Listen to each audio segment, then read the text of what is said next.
Bon, ben, on va commencer. Je ne vous vois plus, donc vous voyez tout mon écran, pas de souci. Bienvenue à Oui, vous.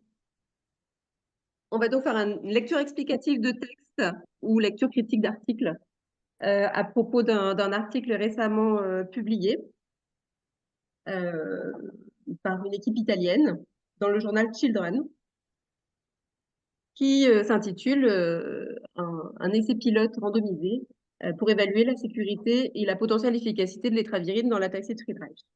Alors, pourquoi l'étravirine dans la recherche d'un traitement pour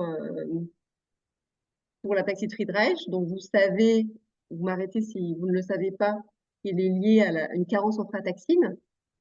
Il a été réalisé sur des modèles cellulaires en particulier, des screenings de médicaments, c'est-à-dire qu'on prend tous les médicaments qu'on connaît sur une base de données, par exemple, et on les teste pour savoir qu'est-ce qui pourrait augmenter la frataxine.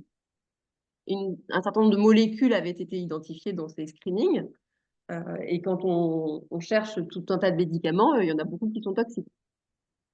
Parmi les médicaments qui, dans les screenings, avaient augmenté la frataxine, c'est donc trouvé cette molécule qui s'appelle l'étravirine et qui est sur le marché depuis quelques années en Europe et en France dans la prise en charge du VIH.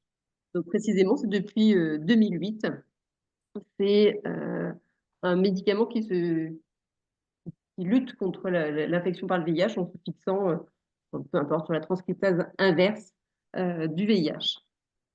Et c'est un médicament qui est intéressant dans la prise en charge du VIH avant tout parce que il est pour le coup connu depuis une vingtaine d'années comme étant peu toxique, avec très peu d'effets secondaires, très bien toléré et utilisé donc chez l'enfant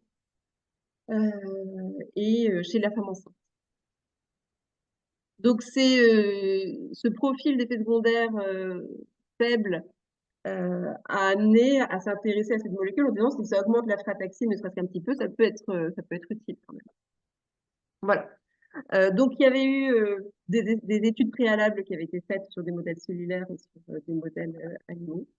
Je vous passe les détails. Et l'idée était de conduire un essai clinique de repositionnement médicamenteux. Hein. Il s'agit vraiment de repositionner quelque chose qui a déjà l'autorisation de mise sur le marché auprès de patients qui étaient atteints d'une apathie fébrile. Voilà. L'objectif annoncé par les auteurs était d'évaluer l'innocuité et l'efficacité potentielle de l'étravirine en utilisant deux doses. Donc, pourquoi les auteurs ont choisi deux doses? Alors, celle de 400 mg par jour, c'est celle qui est proposée chez l'adulte dans la prise en charge pour le VIH et qui est connue donc peu toxique à cette dose-là. Et pourquoi ils ont pris 200 mg par jour? Alors, il l'explique dans l'article en disant que en fait, depuis que l'étravirine a été... Vous m'entendez ou pas? oui, oui. Oui, Bien. très bien. Oui, oui, oui, oui, on t'entend. Depuis que l'étravirine avait été identifiée comme quelque chose qui augmentait la frataxine, un certain nombre de patients le prennent ou se sont vus prescrire de l'étravirine dans le monde. En particulier en... C'était une question ou c'était... J'ai pas entendu. J'ai entendu un... Peut-être que Tony pourrait couper son micro. Oui, autant pour moi. Non, s'il y a une question, n'hésitez pas. Hein. Et donc, ils disent que ils avaient des retours, donc, selon lesquels les patients se disaient améliorés avec 200 mg par jour. Donc, ils se sont dit, bon, on va essayer 200 mg par jour.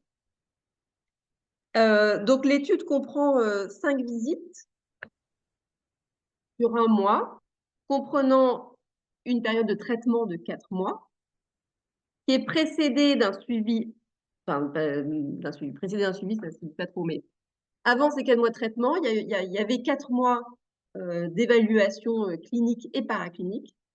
Et après les 4 mois de traitement, il y a à nouveau 4 mois d'examen clinique et paraclinique. Donc, 4 fois 3, si je ne me trompe pas, ça fait 12, ça fait 1 an.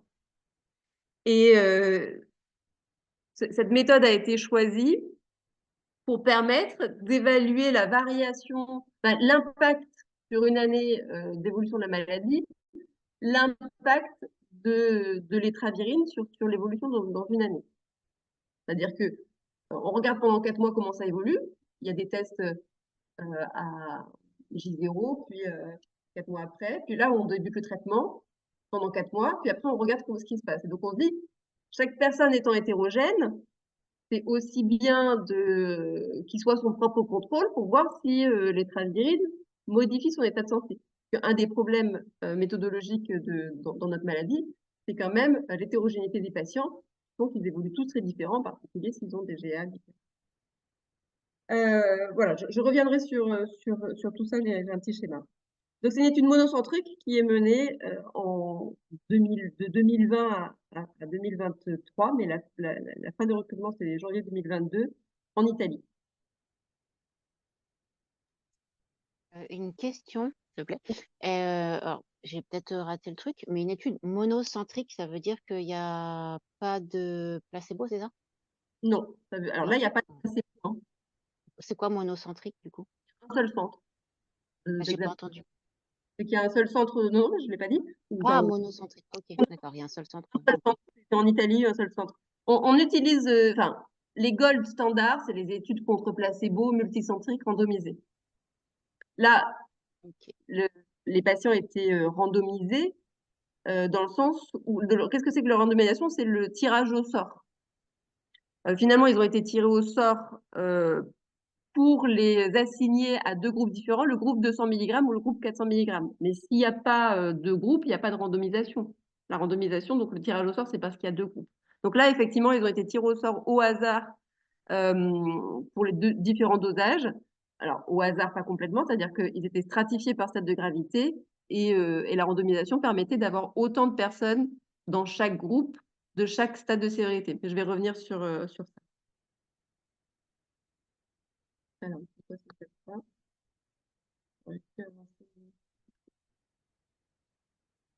Alors, les critères d'évaluation, ouais, il me manque une diapo. Le critère d'évaluation principal pour les auteurs, c'était l'innocuité et la tolérance de l'étravirine, que ce soit à la posologie de 200 ou de 400 mg par jour. Et donc, ils suivent tout un tas d'examens physiques, les paramètres vitaux, l'inspection de la peau, comme je le disais avant qu'on commence. Les principaux effets secondaires connus de l'étravirine, c'est une allergie cutanée qui peut être grave et qui fait qu'on est obligé d'arrêter le traitement et qu'on ne peut pas le reprendre. Des bilans biologiques avec le bilan hépatique, le bilan de fonction rénale, etc. Et il remettait aux patients une liste de tous les effets secondaires connus associés à l'étravirine et il leur demandait à chaque visite de suivi s'ils avaient présenté un de ces effets secondaires connus. Et tout effet secondaire en dehors de cette liste était quand même rapporté, enregistré, qu'il soit imputé ou imputable au traitement ou pas. On avait aussi des évaluations secondaires. Donc, l'évaluation secondaire, c'était l'efficacité du traitement. Donc là, ils rapportent un critère secondaire principal. C'est la capacité maximale en oxygène qui était atteinte lors de l'essai d'effort incrémentiel. C'est-à-dire qu'ils faisaient un test d'effort et c'est la VO2 max. Donc, c'est la capacité maximale que pouvait atteindre la personne. C'est un test qui se fait avec un appareil. Et la charge de travail. Et il y avait aussi la progression neurologique par l'échelle Sarah, qu'on utilise en France. Des mesures cardiaques avec, au niveau de l'échocardiographie, l'épaisseur de la paroi septale. Des mesures de l'électrocardiogramme, donc le fameux ECG. Et quand ils disent l'indice Sokolov-Lyon, l'indice de Sokolov-Lyon, c'est une mesure de la hauteur des QRS. Les QRS, ce sont les petits morceaux les plus grands de l'ECG. Quand on les mesure dans certaines dérivations, ils peuvent être, ça peut être un signe d'hypertrophie ventriculaire gauche. Donc, voilà, ils mesuraient cet indice de Sokolov-Lyon. Ensuite, ils avaient comme critère d'évaluation secondaire le niveau de protéines frataxine et d'ARN messager. ainsi que des enquêtes de qualité de vie et des enquêtes d'invalidité. Alors, ah oui, je ne sais pas pourquoi ma diapo a sauté. Donc, il y avait des critères d'inclusion et d'exclusion, bien évidemment, comme à chaque fois. On se met, comme je le disais, dans des conditions d'éprouvette dans un essai clinique, et donc on choisit d'inclure certains patients et d'en exclure d'autres.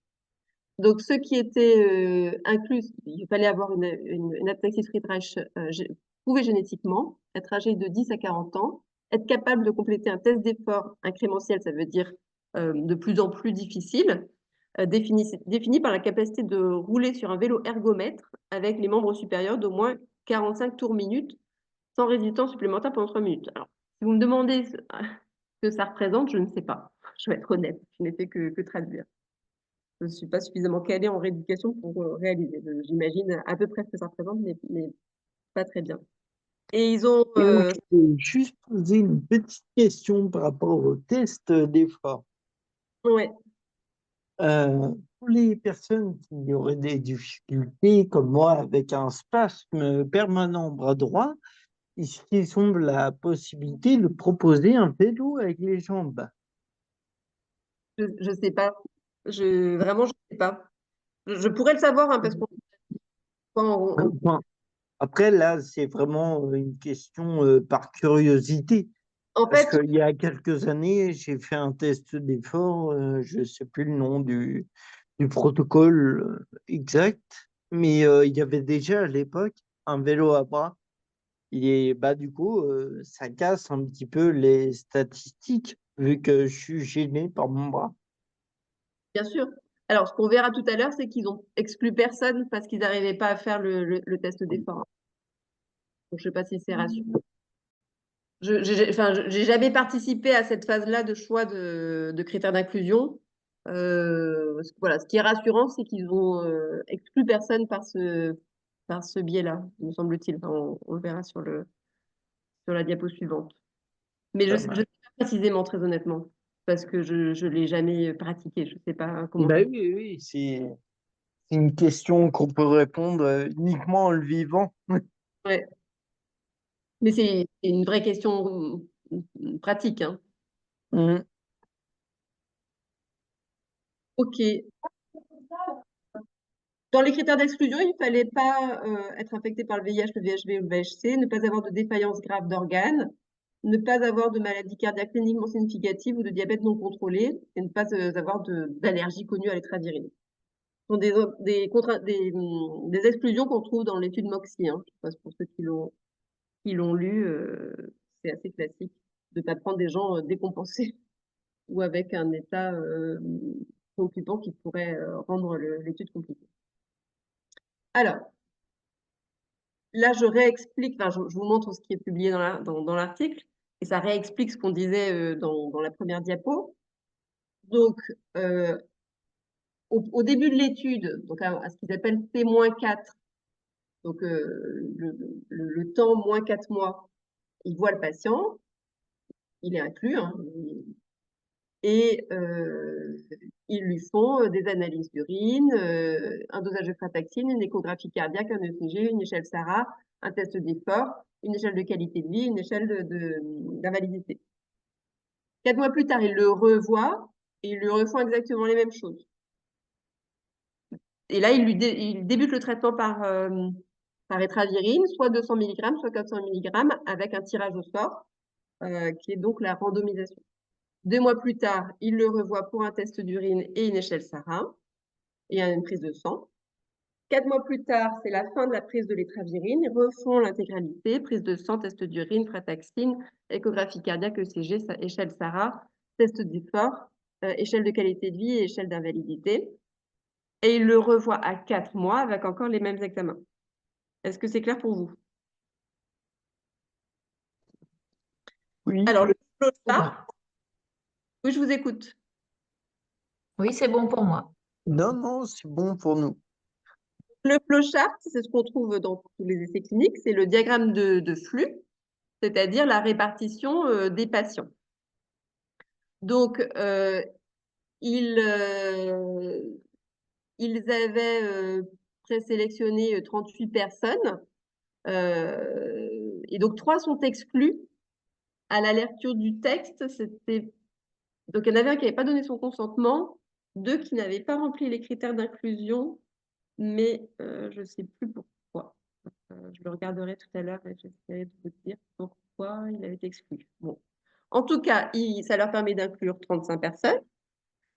Ils sont donc stratifiés par groupe de sévérité. L'échelle Sarah, vous savez qu'elle est sur 40, si je ne me trompe pas. Et donc, s'il y a 3 groupes, inférieurs à 20, de 20 à 30 et supérieurs à 30.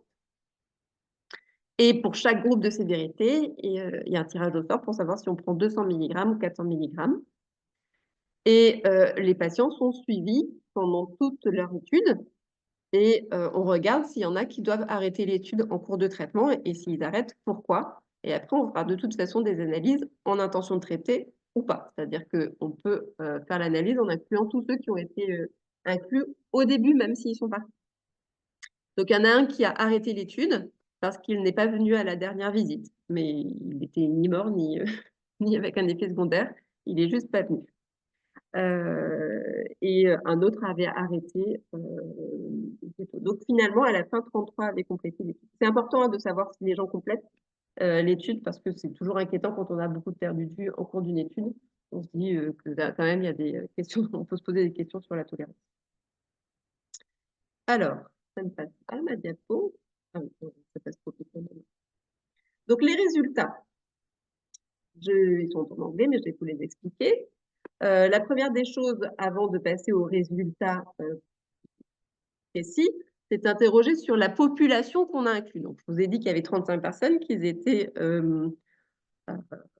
sur 3 groupes de sévérité. C'est ce que vous pouvez voir, Sarah inférieur à 20, Sarah 20 à 30, Sarah supérieur à 30. On aime regarder les populations pour savoir un peu quel est notre type de population, est-ce qu'elle est représentative de la population générale.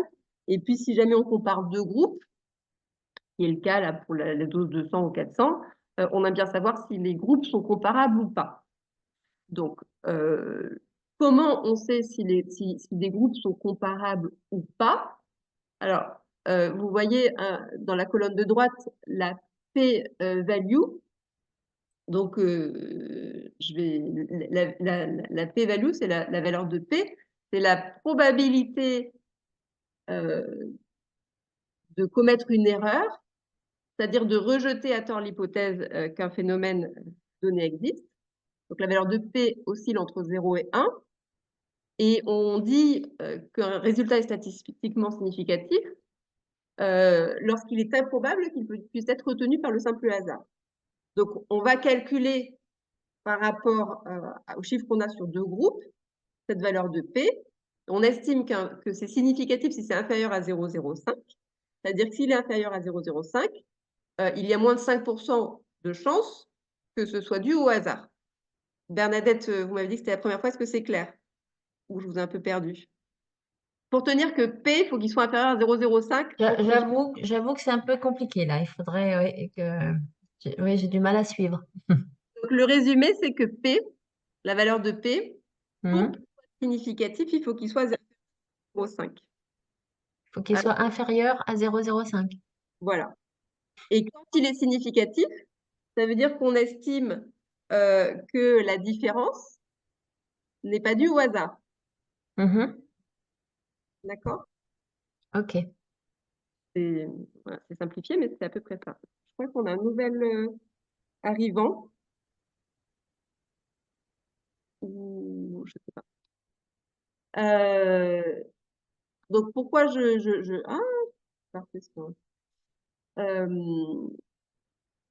le fait est que là, le petit p n'est jamais significatif et c'est ce qu'on souhaite parce qu'on veut que les groupes 200 mg et 400 mg soient les mêmes.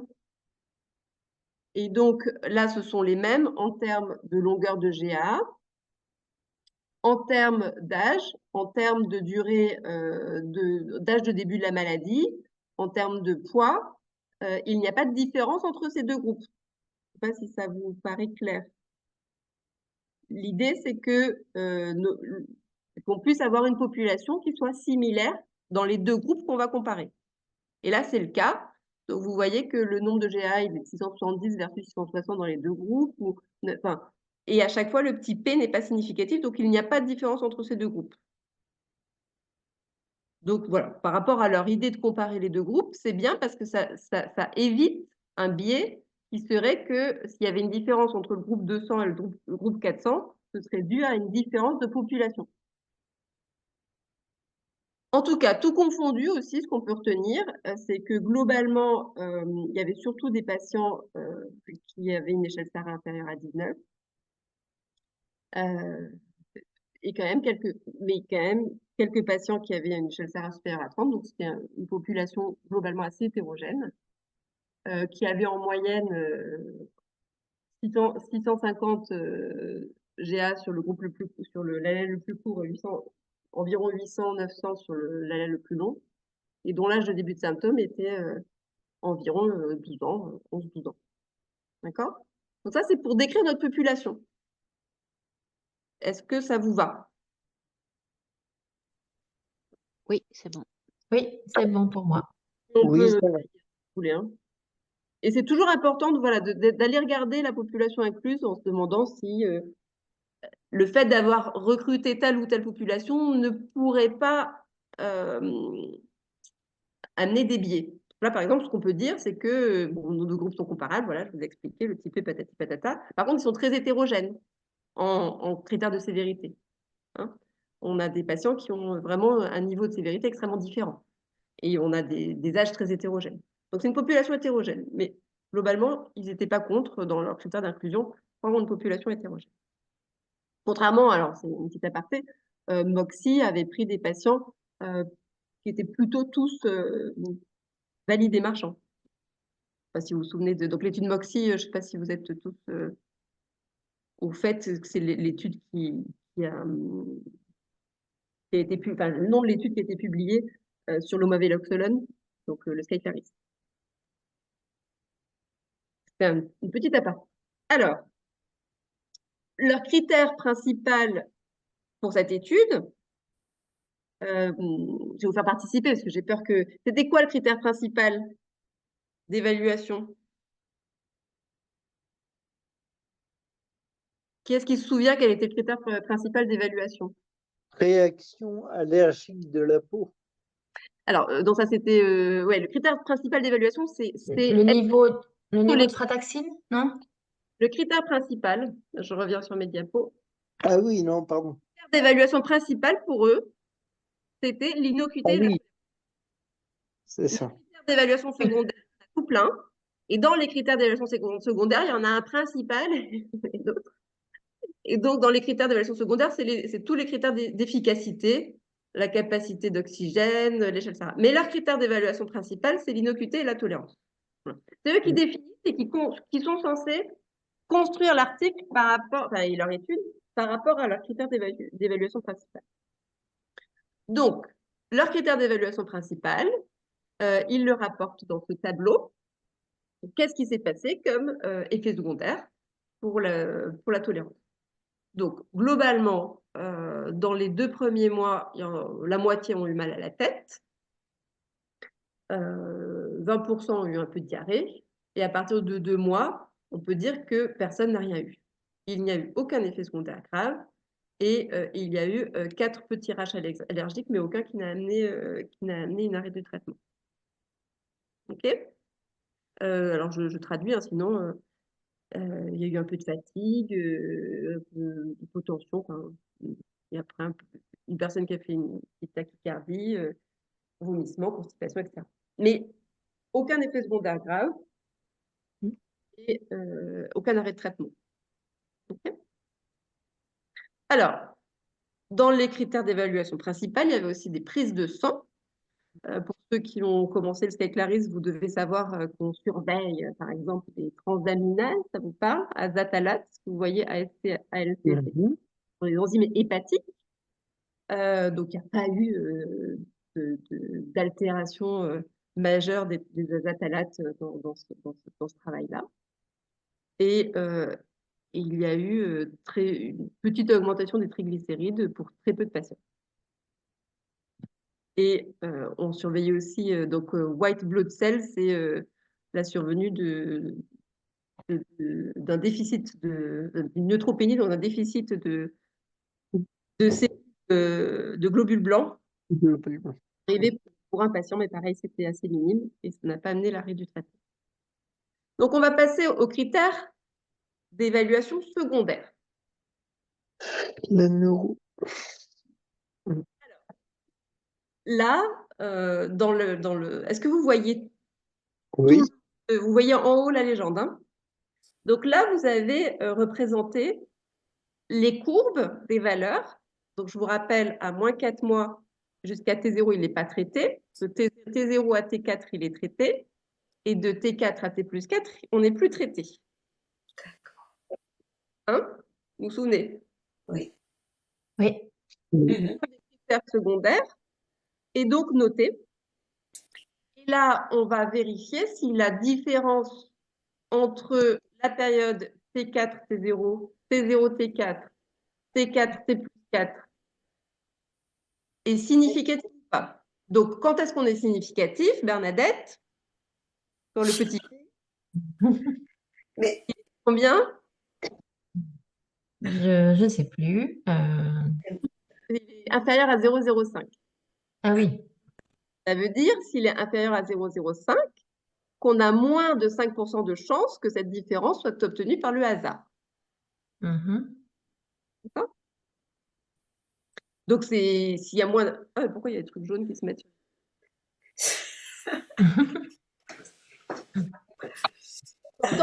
Quand c'est significatif, il y a il y a une plus grosse force de la preuve pour se dire ce qui se passe là, c'est plutôt dû à mon traitement qu'au hasard. Hein? Ça peut être dû au placebo, mais c'est pas forcément, mais c'est pas dû au hasard. Hein? Donc, sur la capacité maximale d'oxygène, la VO2 max, vous voyez que les 4 premiers mois de suivi, elle a une tendance à s'améliorer un petit peu. Et sous traitement, elle s'améliore encore. À l'arrêt du traitement, elle baisse. Mais ça signifie inférieur à 0,05. C'est inférieur à 0,1, donc il y a une tendance, mais ce n'est pas suffisamment significatif. Sur l'échelle SARA, on a une baisse de 1,1 point pendant la période traitement et une réaugmentation de l'échelle SARA à l'arrêt du traitement, à nouveau un peu plus d'un. inférieur. Et donc, cette différence, elle est significative selon les calculs statistiques des auteurs. D'accord? Parce qu'il y a 3 petits points, donc le petit p est inférieur à 0,05, donc les différences sont significatives. Ça va, Bernadette? Oui. Oui, oui, ça va. Oui, ça va. Pour le pic, donc c'est la force. Là, c'est stable avant le traitement et sous traitement, c'est significatif. Ça augmente de façon significative. Ça rebaisse, mais là, de façon non significative. Le petit p n'est pas inférieur à 0,05. Quand je dis que c'est significatif, c'est parce qu'il y a des petites étoiles. Hein. Petite étoile peut dire inférieur à 0,05. Dans l'échelle SARA, c'était même inférieur à 0,01. Très fortement significatif. Sur l'épaisseur du mur septal, globalement, c'est stable. Donc, et sur le critère de l'électrocardiogramme, vous voyez que c'est stable et que sous traitement, il y aurait une diminution, donc une amélioration de cette mesure, qui est celle qui montrerait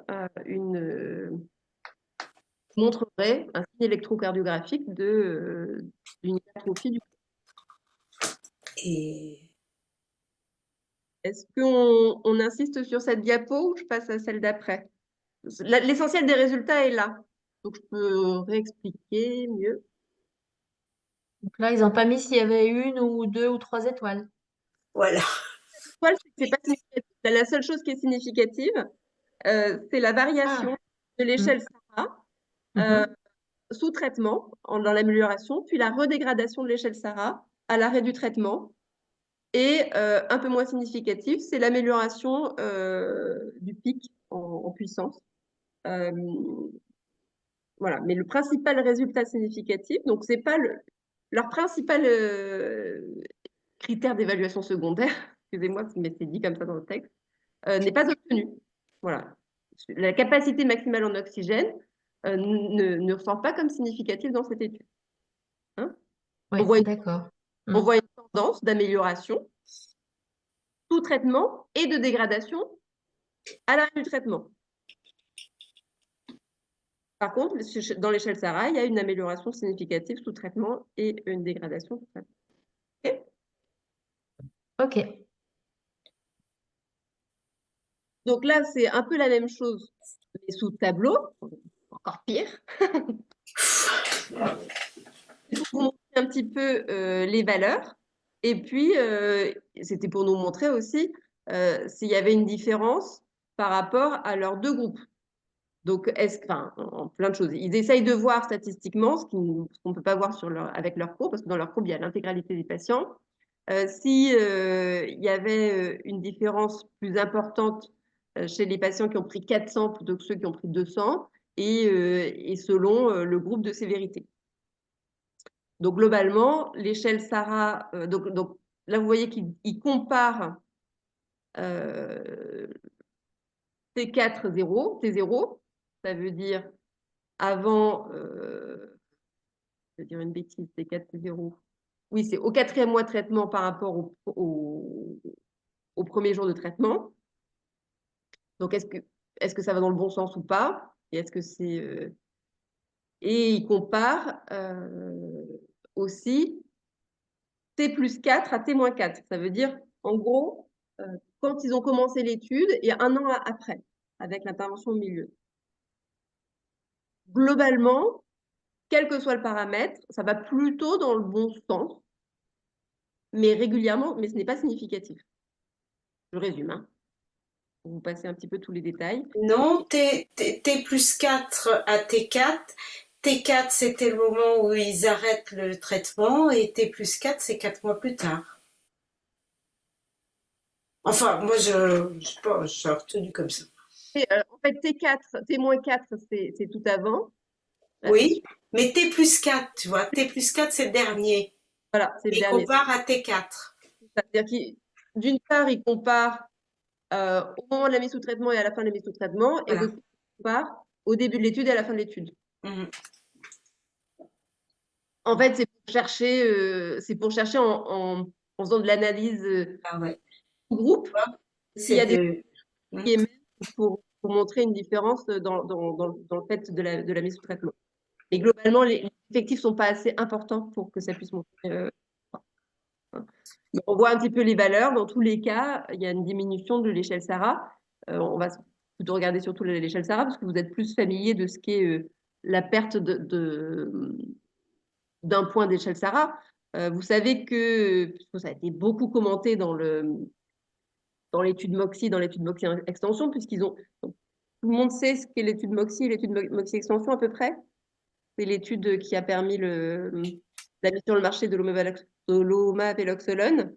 Et ils ont comparé leur travail sur l'omaveloxolone, qui montrait initialement une amélioration de l'échelle mFARS. Et après, ils l'ont comparé à une cohorte de patients suivis en disant mais, on évolue moins que cette cohorte de patients, mais qui n'était pas inclus dans l'étude. Tout ça pour vous dire qu'il faut avoir en tête pour comprendre, pour réfléchir à comment évolue l'échelle SARA, qu'on sait sur l'évolution de l'échelle SARA habituelle dans la maladie. Donc on en revient à des données qui sont publiées pour l'échelle SARA qui sont données dans la cohorte exacte européenne. C'est rapporté qu'en moyenne, on progresse de 1,5 point d'échelle SARA par an. Donc là, ce qui est montré, donc si on regarde SARA, c'est que entre le début de traitement, donc delta T4 T0, la fin de la On gagne en moyenne 1,1 point d'échelle Sarah, un peu moins si la Sarah était supérieure à 30, hein, même beaucoup moins si la Sarah est supérieure à 30, et qu'on gagne un peu plus si on a pris une dose. D'accord? Ça coupe un petit peu, là, j'ai un petit peu du mal à suivre. Je disais que si on regarde la ligne Sarah, donc, Mhm. Ouais. alors je vais peut-être pas aller vite, l'échelle Sarah, c'est une échelle d'évaluation clinique de l'ataxie. Oui, Et dans la cohorte EFACT, la cohorte européenne qui utilise l'échelle Sarah, contrairement aux Américains oui, qui sont plutôt sur la MFA, il est dit que en moyenne, les patients AF progressent d'1,5 point par an. d'accord. Et en moyenne, hein, parce que ça va dépendre, ça dépend aussi du stade de l'âge de début de symptômes et de la maladie. J'ai une question. Le premier chiffre, c'est pour le premier groupe et l'autre pour le second? Le Alors 200, le 200 mg et le 400 mg, non, c'est pas ça. là, Il y a un 0,51 par exemple et 2,26. Le 0,51 correspond, pas ton 0,51, où tu le vois? bah, le premier en haut à gauche. Sarah, Ça, au moins, ouais. c'est le. Regardez plutôt la ligne Sarah, puisque ça nous est plus familier comme valeur que l'échelle de VO2 max. Je ne suis pas sûre qu'on soit tous familiers à la lecture d'une VO2 max.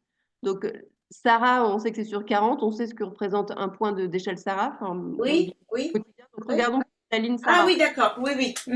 D'accord, je comprends. Alors, le premier, le moins 1,53, c'est...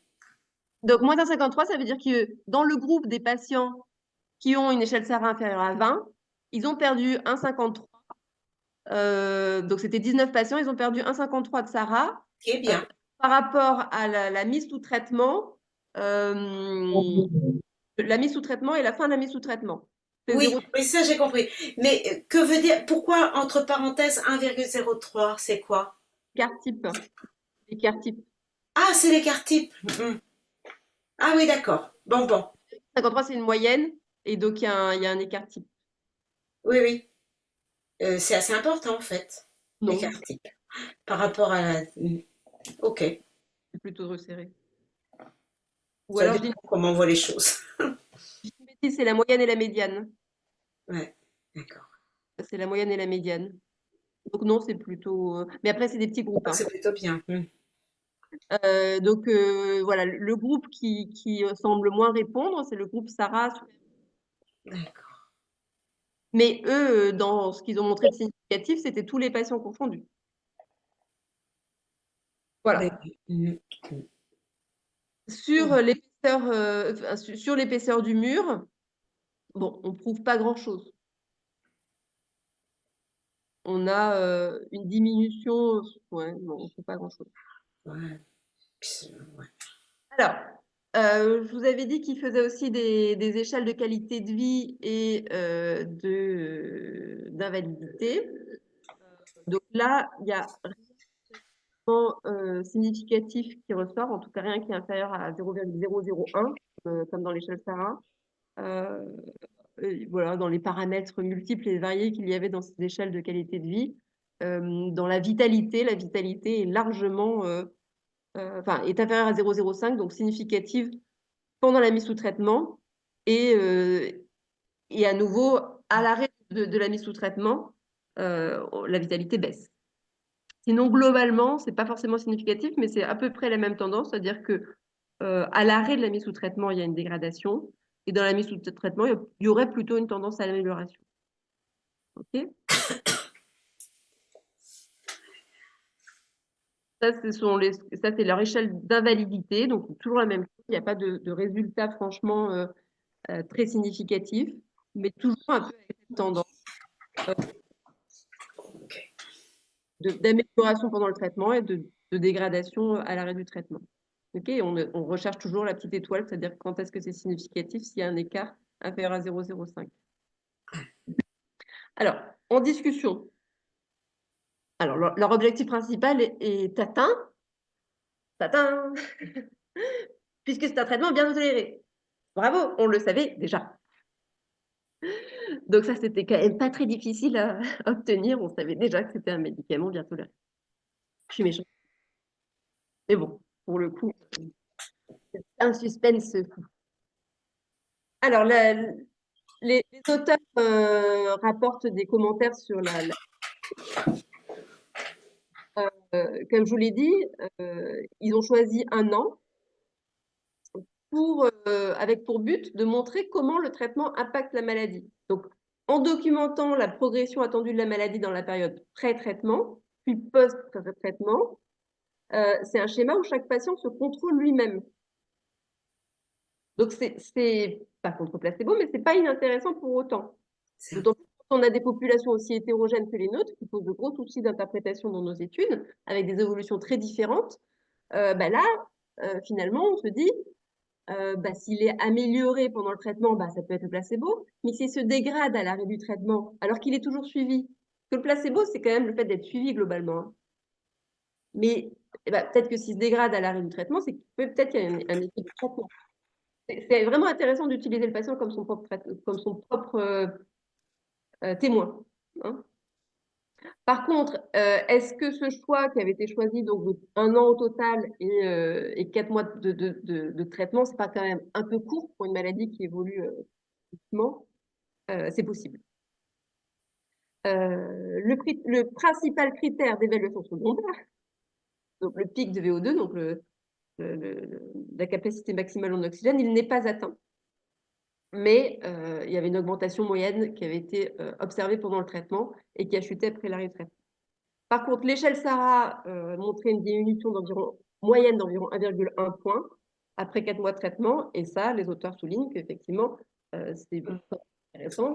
Une population qui normalement augmente de 1,5 point. Alors, c'est pas contre placebo, donc rien ne dit que ces effets ne sont pas l'effet du placebo. On sait qu'à peu près tous les traitements, toutes les études, placebo important. Ce qui n'est pas inintéressant, c'est qu'ils suivent le patient quand même à l'arrêt du traitement.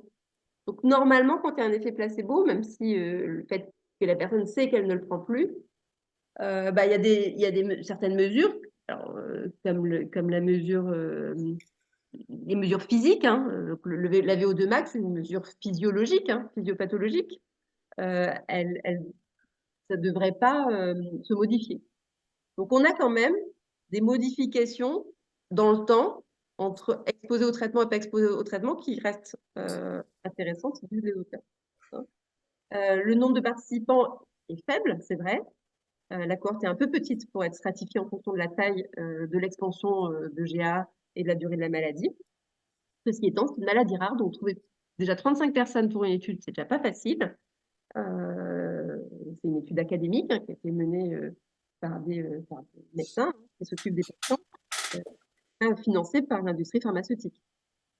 Puisque il n'y a pas d'enjeu financier dans les travirines. Les travirines, il n'y a plus de brevets, c'est génériqué, donc il n'y a pas d'enjeu financier pour le laboratoire. Donc, on peut aussi questionner la durée choisie pour l'essai, puisque c'est pour 4 mois et ça réduit la possibilité de détecter des effets à moyen terme. 4 mois, on a une petite amélioration qui est un peu faible, peu de choses significatives. Est-ce que ça n'aurait pas été quand même tant plus fort, on aurait montré plus d'effets d'exposition au traitement pendant plus de temps. Et alors, le point vraiment, vraiment, vraiment dommage, c'est que je vous rappelle que la frataxine, l'étravirine, elle a été choisie parce qu'elle est censée augmenter la frataxine, et donc un médicament qui le rendait particulièrement intéressant parce que on agit en amont du problème. Si on augmente la frataxine, on pourrait résoudre le problème. Enfin, les hétérozygotes dont je fais partie n'ont pas de symptômes. Donc, il suffirait de monter un tout petit peu la frataxine pour essayer de résoudre une grosse partie des problèmes. Mais ce qui était dans leurs objectifs initiaux n'a pas pu être fait parce que, je ne sais pas si vous avez rappelé les dates, c'était entre 2020 et 2022, c'était pendant le Covid. Et donc, ils n'ont pas du tout pu faire ces mesures. Ils l'expliquent comme ça, c'est visiblement la vérité. Et donc, ça affaiblit largement la pertinence de l'étude, parce que les mêmes résultats, tout en montrant qu'ils augmentaient clairement le taux de frataxine, ça aurait eu un impact quand même vraiment différent. Je crois que je n'ai plus rien à vous dire dans mon diaporama. Ouais, non, je n'ai plus rien à vous dire. Donc, je suis ouverte à vos questions. J'espère que je ne vous ai pas noyé. Non, en total, ça va. Bernadette, Mais pour le coup, c'est un peu. Bah, on va dire que la base de ce qui recherchait en fait comme effet positif, qui était donc la frataxine, qui nous intéressait plutôt pas mal, bah, du coup, il n'y a pas eu de mesures possibles, c'est ça. C'est ça. en résumé. C'est ça. Et puis, c'est vraiment dommage parce que c'est un travail, dont on ne sait pas quel sera son impact, mais qui a l'air d'être quand même pas mal critiqué. Euh, et c'est légitime de faire de la critique d'articles scientifiques, hein. Mais, euh, mais c'est vrai qu'il y aurait eu cette valeur de frataxine, ça aurait quand même pu interpeller tout le monde, hein. Le Ah nom oui. qui est à phase 2, qui est donc le traitement où on injecte de la frataxine, tout le monde s'emballe parce qu'il y a une augmentation de la frataxine dans des mesures de santé mentale, hein. Mhm. Petite question, bon, je ne sais pas si quelqu'un a une réponse par rapport à ça, mais étant donné que là, on est sur un traitement qui était déjà sorti, donc déjà financé, etc., et que, entre guillemets, il y a pas moins d'intérêt de la part de certains scientifiques, etc. J'ai pas entendu la fin de la question, ou j'ai pas compris. Ah, bah, en fait, comme c'est un médicament qui est déjà sorti, donc déjà financé par les labos, etc., est-ce que, entre guillemets, les scientifiques ont quand même un intérêt par rapport à ça? Ou est-ce que, du coup, l'intérêt peut être moindre? L'intérêt du repositionnement médicamenteux, il est majeur. Oui, pour les patients qui arrivent vite sur le marché. Oh mince, ça À coupe. toi, pour les Ils sont laboratoires, attendus sur le marché. En fait, ça coupe parce qu'il y a d'autres micros ouverts. Si tout le monde peut bien fermer son micro. Ah oui, donc je disais l'intérêt du repositionnement médicamenteux, il est très important pour les patients, puisque ce sont des médicaments qui existent déjà sur le marché, dont le profil d'effet secondaire est connu et donc plus facilement surveillable, et donc ils sont accessibles plus rapidement. L'intérêt du repositionnement médicamenteux pour une molécule qui est passée dans le domaine public, enfin, en tout cas qui n'est plus brevetée pour les laboratoires, il est quasiment inexistant. C'est tout le problème. C'est beaucoup plus. Enfin, c'est pas la même facilité, pas les mêmes budgets qui vont être utilisés pour faire des études sur le repositionnement médicamenteux. Et d'ailleurs, c'est une étude à petit budget. C'est une étude académique qui n'a pas du tout été financée par un laboratoire pharmaceutique. Euh, donc, je ne sais pas si je réponds à ta question par une autre question, mais oui, c'est un médicament qui montre des petites choses intéressantes. C'est dommage qu'il n'y ait pas d'augmentation de la frataxine dans cette étude-là, mais il y avait quand même un niveau de preuve préalable pour dire que ça augmentait la frataxine. Donc, parce que c'est comme ça qu'on l'a recueilli, hein, ce traitement. Ça a augmenté l'ARN messager et ça a augmenté la frataxine sur des modèles cellulaires et animaux.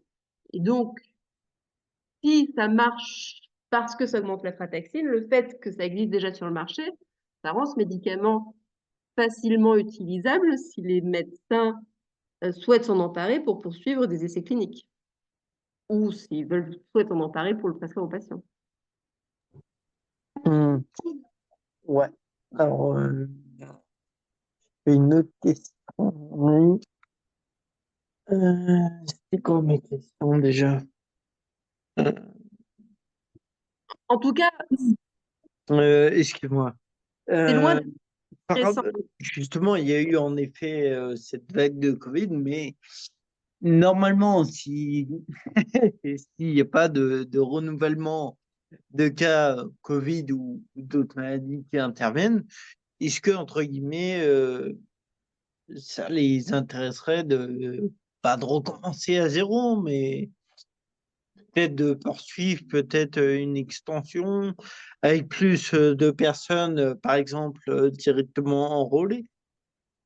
Alors, pour les avoir eus en tant que CAFAF en Zoom avec le groupe recherche, ils cherchent à poursuivre le travail. Et la première étape pour eux, c'était de publier. Donc, c'est fait voilà, tout récemment, je crois que ça a un mois, cette publication. Et la deuxième étape pour eux, ce serait d'intéresser, parce qu'il y a quand même un laboratoire, hein, les Travirines, c'est un laboratoire qui s'appelle je ne sais plus comment, qui le produit, hein. Donc le nom commercial du médicament, c'est Impélance.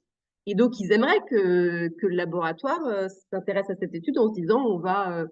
Alors, quand j'ai dit que c'est pas intéressant pour le laboratoire, une molécule qu'ils ont, s'ils l'ouvrent à une nouvelle AMM, ils peuvent la rebreveter et refaire de l'argent dessus. Donc, donc, eux, ce qu'ils aimeraient, c'est pouvoir la reprendre, cette étude, avec une subvention du laboratoire. Donc, où est-ce qu'ils en sont aujourd'hui, je n'en sais rien, puisque de toute façon, leur première étape, elle était de publier et d'intéresser la communauté scientifique à faire ça, que ce soit pour monter une étude de plus grande ampleur. Donc, ils disent dans leur étude contre placebo, parce que c'est ce qui leur a été reproché principalement, hein. Ça n'a pas été fait contre placebo. Moi, je trouve que leur méthode, elle est intéressante et qu'elle n'est pas moins intéressante qu'un placebo, hein. Parce qu'un placebo, ça va être avec l'hétérogénéité des patients qu'on connaît, alors que quand le patient est son propre contrôle, surtout avec une molécule qui est aussi connue pour son innocuité, c'est vraiment intéressant.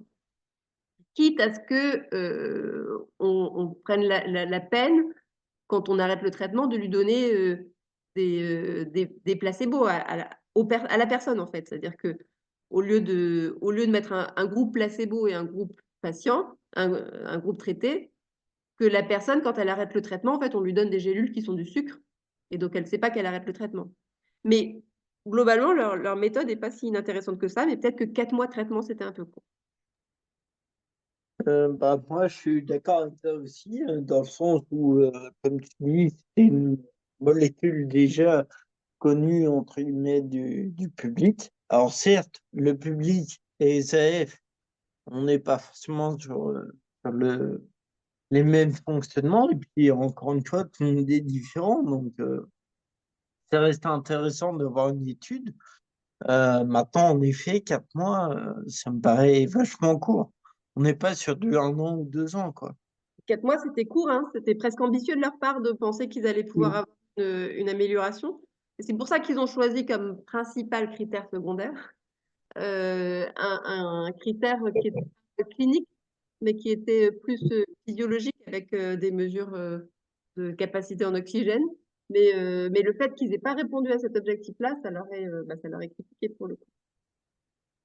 Bah Mais oui. je ne sais pas non plus si c'était la bonne mesure, parce que ça n'a pas été fait très souvent non plus dans les travaux sur la taximétrie de Reich. Eh bien, merci Patricia pour, marche. merci pour Bien. cette lecture Bonsoir, critique. merci.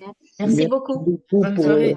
toutes ces infos. Bonne soirée à tout le monde. Bonne soirée également. Au Bonsoir. revoir. Bonne soirée, au revoir.